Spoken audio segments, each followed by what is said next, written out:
Hey everyone, thanks so much for joining me for this little webinar, I guess you could call it. I wanted to jump in and share with you in a video form the newsletter that I recently shared with Floating Lotus Studio.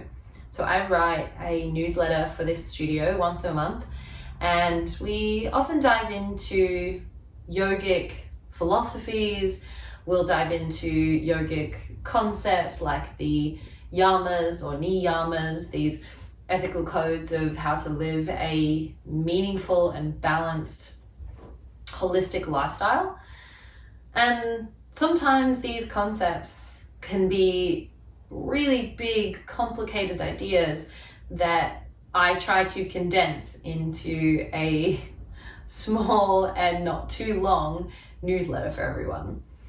So I shared a newsletter last month that discussed the distance between the mind and the body, and how our Western approach of observing the body almost as if it's like a machine, it's sort of like a car that can be broken down into parts.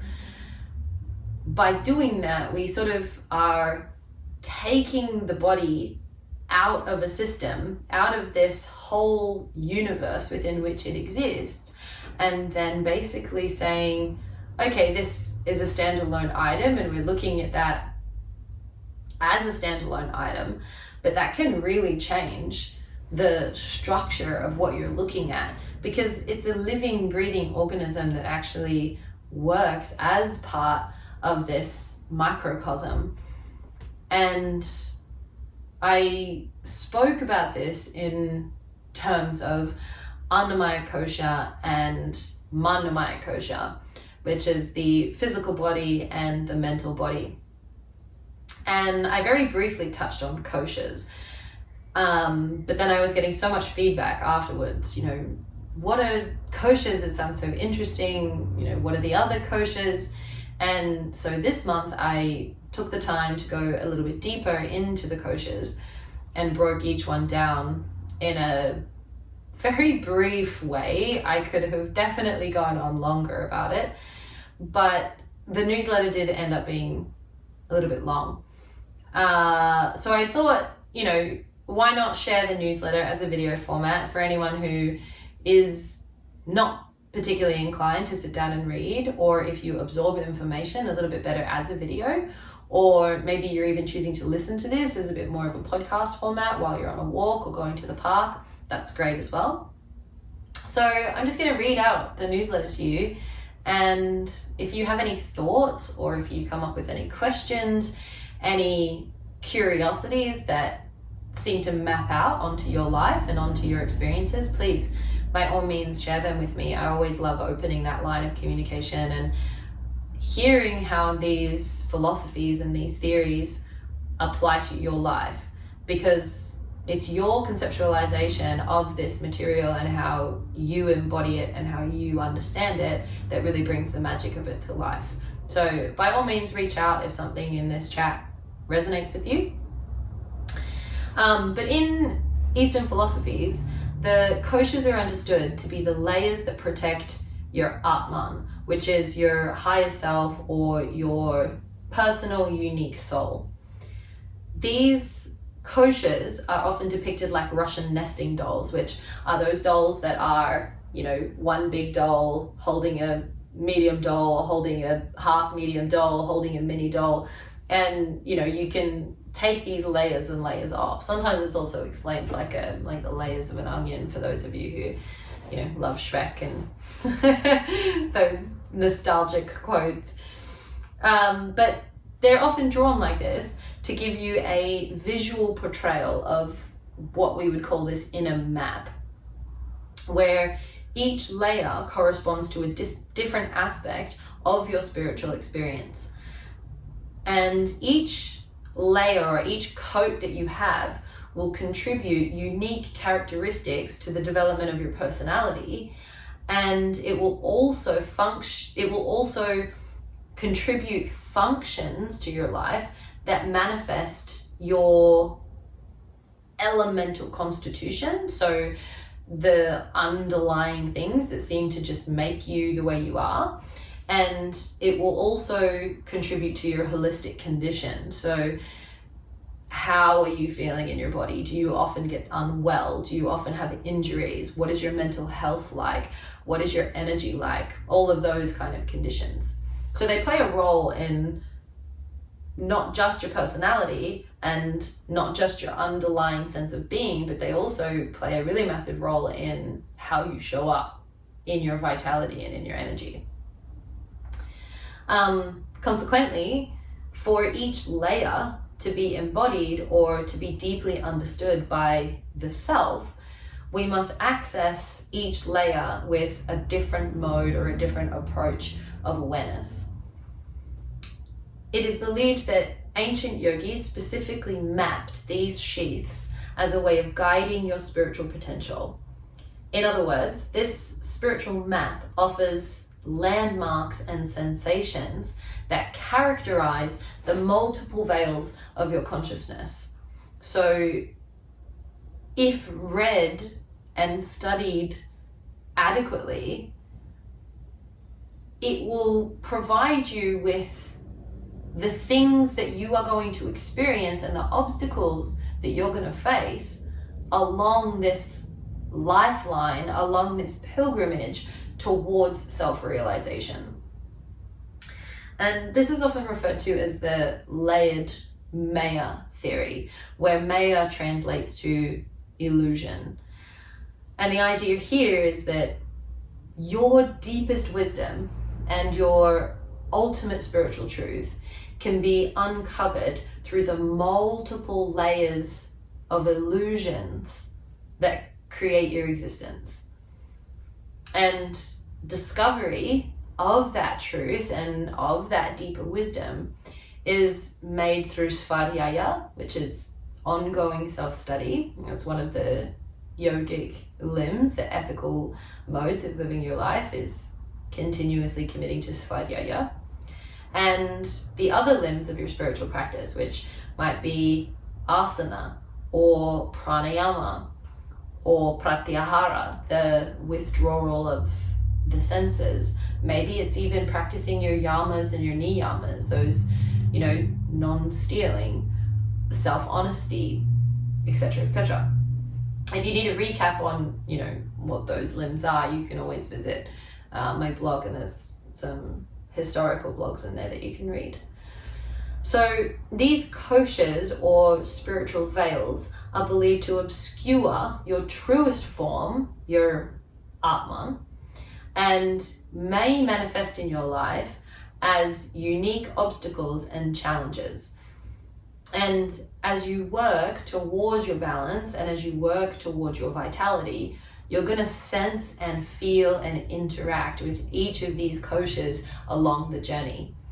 And when one particular kosha is experiencing challenge or is experiencing dramatic imbalance, generally it's going to take most of your awareness. And until you can iron that out, or you can learn how to be in a healthy relationship with that challenge, you're going to have a hard time getting deeper and deeper into your enlightenment. All right, so we want to sort of iron out the creases of each layer as a way of dropping deeper and deeper into the layers towards the soul. When you step onto your mat or you start a movement practice, most people battle with Annamaya first, which is the physical body. So let's begin there and we'll travel inwards. Annamaya kosha, this is your physical body, also referred to as the food body. And it is the outermost layer of your human form. So Anna, which translates as food, is believed to feed the deeper koshas, or the deeper layers of your being. And I know it can be a bit confusing in the sense that, it's the food body, it's the body that we give food to. But in this particular ideology, it's more meant as the outer sheath, the Annamaya sheath, is what actually feeds sensation and nutrients and life to the deeper layers of your body. For without the outer body offering that nutrients and offering that stable home, the other layers can't actually retrieve what they need in order to thrive. So Annamaya Kosha is that outer shell, if you will. And as I said, it provides sensation, nourishment, nutrition, and sleep, and it can be sustained and well maintained through things like physical exercise, healthy eating, and mindful restoration, not necessarily just pushing hard and fast all the time at the gym because that's what you feel your body needs. The rest and the restoration is really important as well. So when the Annamaya Kosha has a strong constitution, the inner layers, the layers that we're about to learn in greater detail, they are well fed, they're well sustained, and they're given all the elements of physicality that they need in order to thrive.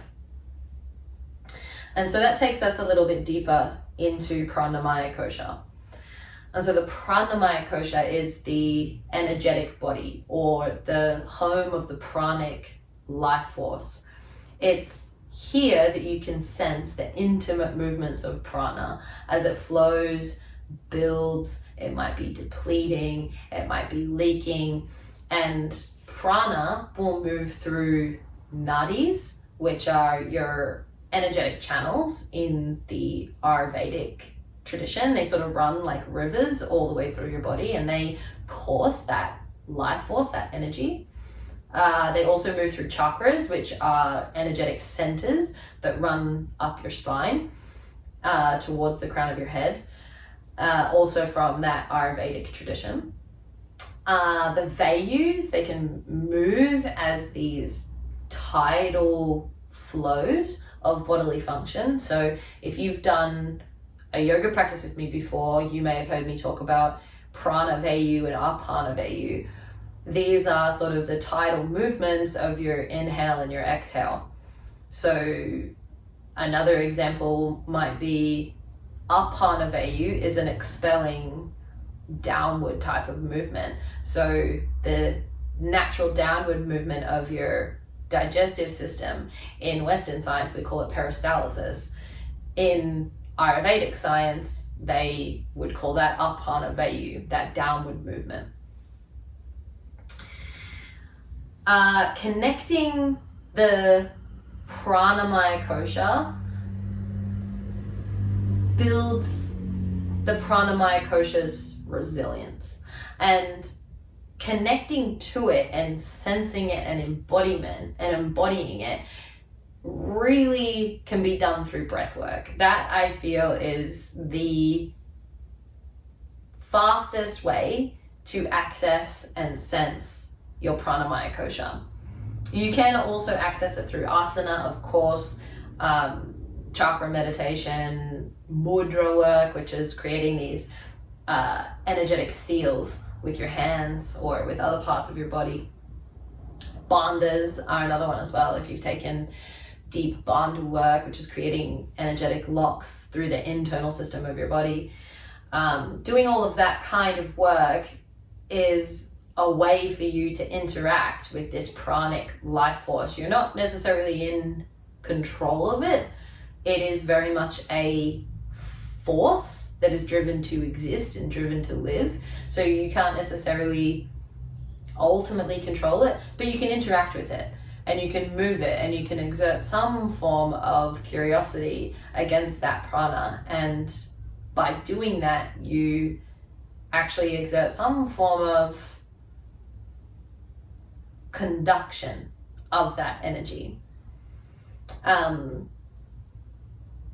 As you learn to conduct your prana in more of a balanced way, you can actually support the containment of prana.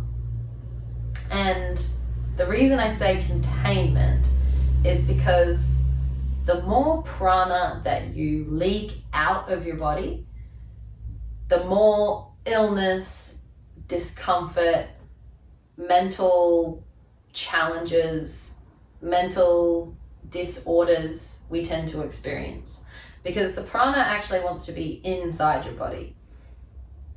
If you yield to egoic desires and you make poorly executed decisions based on not your soul needs but your egoic needs, those things tend to leak your prana because they're not ultimately good for you. Eating poor food and these kinds of things. Whereas by executing that tapas, that inner fire and discipline, and making good choices based on your soul needs, based on what you know is good for you, not necessarily just what you want, you cultivate this ability and this practice of containing the prana, so that the more prana you contain, the more energy you have available to advance your self-realization, to advance this enlightenment journey. Because if you don't have a lot of energy available, because you keep leaking it out or giving it to other people, or just deflating yourself with your choices, then you're never going to have enough energy to do asana. You're never going to have enough energy to go to the gym. You're not going to have enough energy to cook the food that you need, that you know nourishes your body, or have enough energy to do pranayama because you haven't connected with the way that your diaphragm works properly. So the more prana you can contain, the more vitality you have to execute this self-realization journey. And so moving on to the third layer, which lives underneath pranamaya kosha, is manamaya kosha. So this is likely the sheath that we feel the most in our modern culture. This is the mental and emotional body where your thoughts and your emotions reside. In this context, in the layered maya theory, mana means mind, and it depicts the movements of your cognition and your behavior, as well as your perceptions, your preconceived ideas, your judgments, your attachment to things, and the beliefs you have based on your culture, based on your family, based on your genetics. Hopefully, you're starting to see through this sort of layered idea that if each layer presents you with a concern, it's going to steal you away from your ability to create balance in the layers that precede it.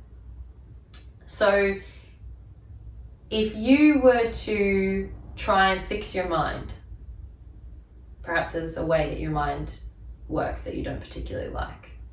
Let's say you suffer anxiety, or you suffer bouts of depression, or maybe you're just a little bit too controlling, or you don't have a great deal of control over your emotions and you don't particularly like that. You feel like you're at the execution of your emotions all the time. It becomes very challenging to do the deep inner work to resolve those manomaya issues if you don't first overcome what is problematic in Annamaya kosha, in the physical body. So if you keep eating junk food and you keep consuming food that spikes your inflammation, makes you feel bloated, makes you feel shit about yourself, and then you consequently can't breathe properly because your belly is bloated and your diaphragm can't move properly, then Annamaya kosha and Pranamaya kosha are never going to be able to support this deeper mental journey that you want to move through, and you have the capacity to move through, because you haven't given those two layers the balance and the support that they need. Therefore, you're not giving your mind the support that it needs either.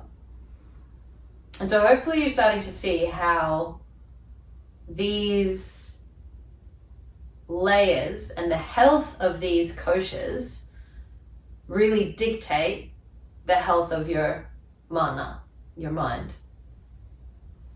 My favorite Latin proverb states, and I'm sure some of you have heard this before, healthy body, healthy mind. So working on the body first and foremost and relieving yourself of physical ailments is going to be the first step to moving deeper into the more ethereal fabric that is your mind. Mana Maya Kosha will present numerous challenges in your life, and I feel in our culture it probably presents nearly most of our initial concerns in life. And some people show up to yoga for the first time because their back is hurting, but most of the people that I know, show up to a yoga practice for the first time because they feel stressed, or because they're depressed, or they have a negative self-image, and all of these Mana Maya issues. And through yoga we learn to access Mana Maya Kosha through the physical body and through organization of the breath. And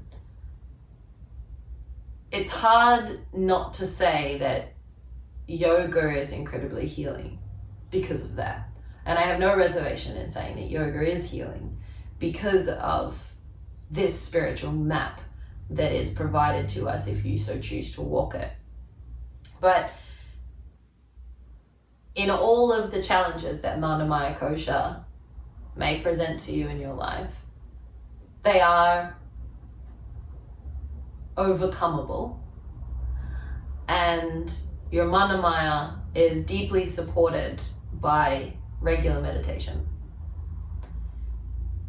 And I often tell students as well that counseling and psychology are great, powerful tools for Mana Maya Kosha, because counseling and therapy not only acknowledges your mental body, so it's almost like someone saying, hey, I see you, I see what your mind is doing.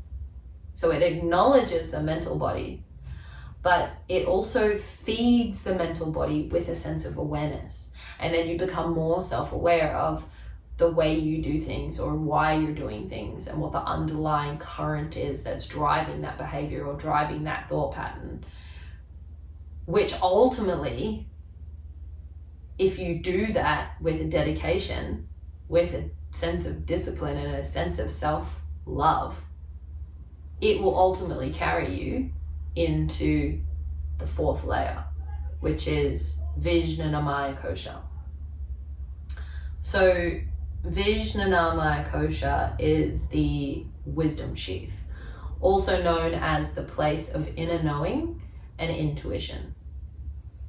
Vijnana translates as knowledge and is often described as the ability to differentiate between the knower, the knowing, and the known.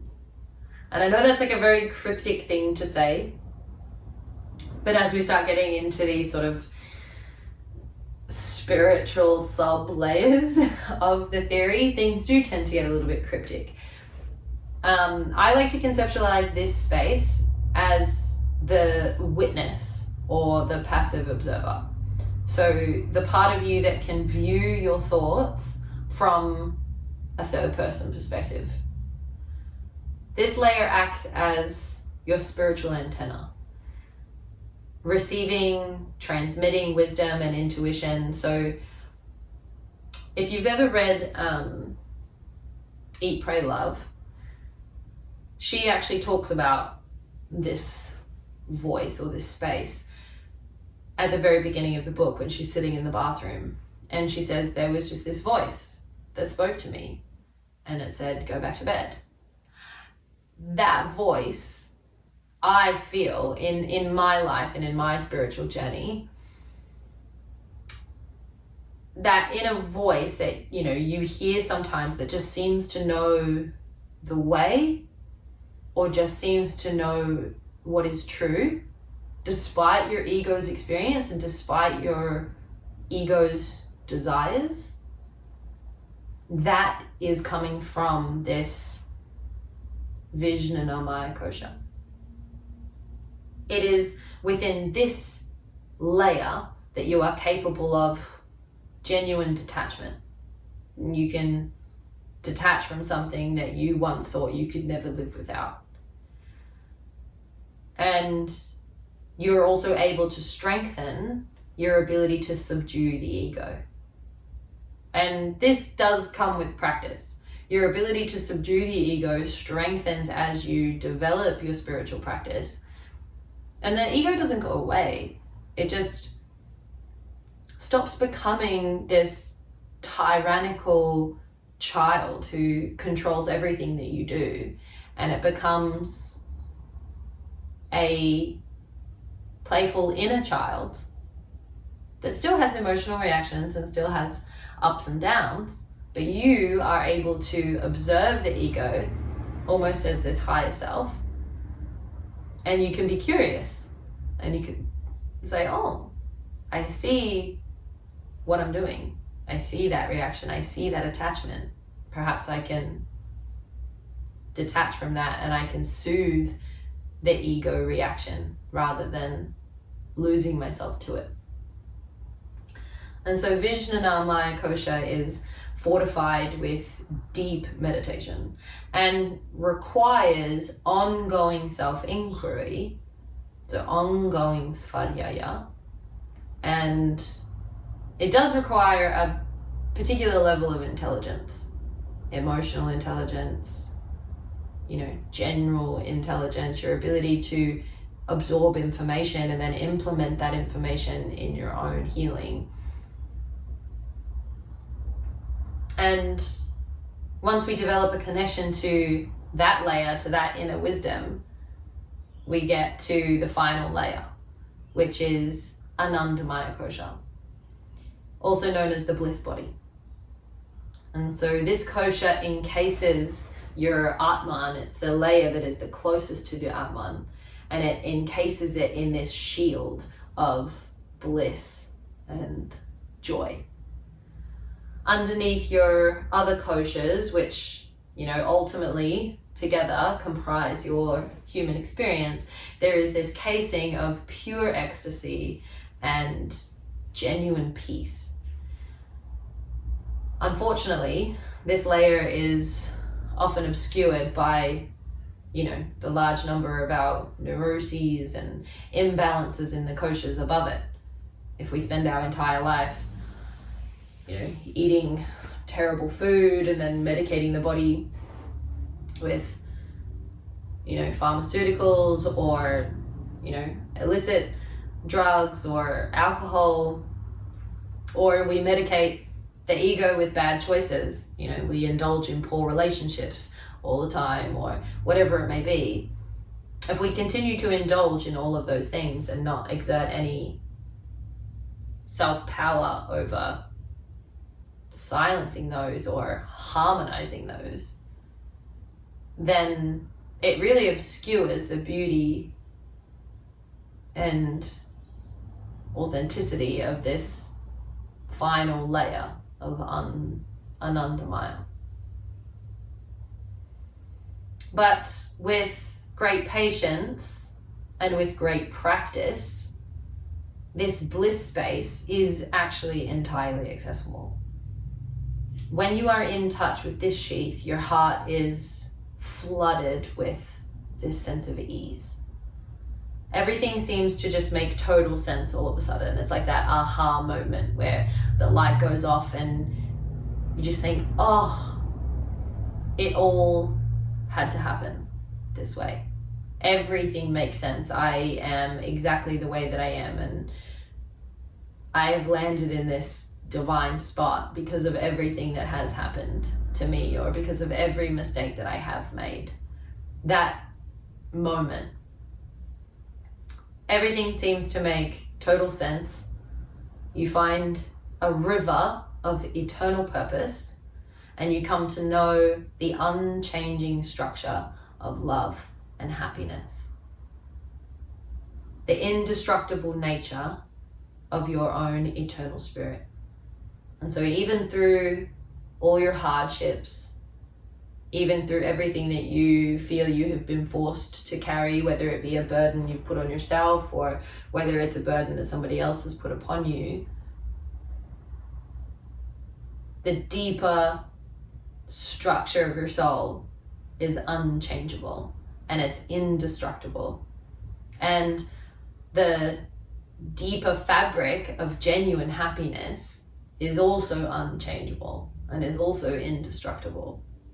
And the awareness that you get when you access this layer is so simple. It's almost as if that was staring you in the face all along. You recognize the strength and the stability of your soul, no matter what struggles have befallen your journey. There is an unending joy and a profound sense of oneness, or as I like to say, the DNA that bonds your Atman, your physical soul, to the genetics of the universe. And so I would really love to hear any thoughts that you might have on these spiritual layers or this spiritual map. As I said, it is a complex journey. It is a complex concept to unpack, and it would require a lot more time. I've obviously sort of gone on little tangents throughout this little chat, guided by the newsletter that I wrote. So if you do want to read the newsletter now that you've heard a little bit of the concepts of it, by all means you can find it on my website. You can also find it on the Floating Lotus Studio website as well. If you practice there, you can access them through your Floating Lotus app. But leave a comment, shoot me an email, reach out on social media, and let's just have a conversation about it. If you feel that there's a particular kosha that you really struggle with, or if you can even start to identify what are some of the main concerns that you feel in your life and which kosha does that align with. And you can always Google this. There's heaps of images and stuff on the internet that help to represent the koshas. So I like to print a picture of it, and sometimes I'll put it on my fridge just so I get that idea of it in my head. And sometimes when you can map the experiences you're having as aligning to a particular structure or a particular course, they almost become easier to deal with. And so feel free to give this a try. Play around with it in your mind for the next month until the next newsletter comes out. And if you want to know any more, just reach out. But thanks so much for taking the time to listen. And I hope wherever you are having a wonderful day. And hopefully I get to move and practice with you again sometime soon. Namaste.